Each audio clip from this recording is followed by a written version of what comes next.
Okay, we have descended into farce a little bit now with Dillon Gabriel going to the Browns before Shedeur Sanders is taken. Connor, what's your take here? Let's talk about the player first and Dillon Gabriel, and then we'll get into the situation. Gabriel, multi-year starter at UCF, multi-year starter at Oklahoma, finished his career playing for a really, really good Oregon team, right? This is a classic, high floor, very, very low ceiling backup quarterback at the NFL level. Incredibly smart. Takes care of the football. 1.7 turnover-worthy play percentage this year is remarkably low. He doesn't make mistakes. He plays very safe, and he's always done that throughout his career. He's accurate with touch and timing. He doesn't drive the ball outside the numbers. He's not big. He's not even 6 feet tall. He's very undersized. Doesn't have physical traits. That's why you project him as a backup, a point guard.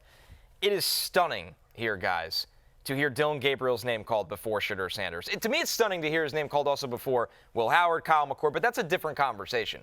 We're talking about a guy like Shedeur Sanders that it's jarring that this happened. You're the Cleveland Browns, and you're sitting there with Kenny Pickett and comeback player of the year Joe Flacco. That's the only guys in your quarterback room. Like, why not take a flyer on Shedeur Sanders at this point? I understand if you didn't want to use it on an early pick, but clearly wasn't on their board, just not on the board. Right, it's just crazy to me that, look, we've seen some quote-unquote famous falls in the draft, right? You think about Aaron Rodgers, right. You think about Will Levis, who people had going early and wound up in the second round, Johnny Manziel, but still, for him to basically be potentially a day 3 pick or not drafted at all, right?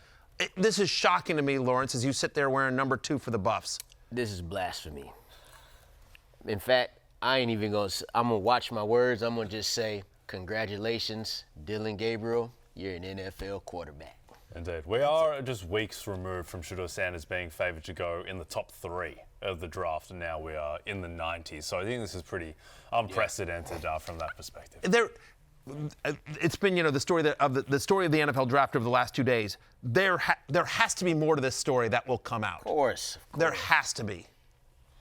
Hey, it's Matthew Berry from NBCSports.com and Rotoworld.com, and I want to thank you so much for watching whatever it is you just watched, or if nothing else, being too lazy to click out of the autoplay after this video started, after whatever it is you actually wanted to watch finished. But now that you're here, I'd like to take a moment here to ask you respectfully now, okay? I'm asking you respectfully to subscribe to the NFL on NBC YouTube channel. You'll get the latest Rotoworld fantasy news headlines, all sorts of great shows, including my own Fantasy Football Happy Hour. So go subscribe now. Again, I'm asking respectfully.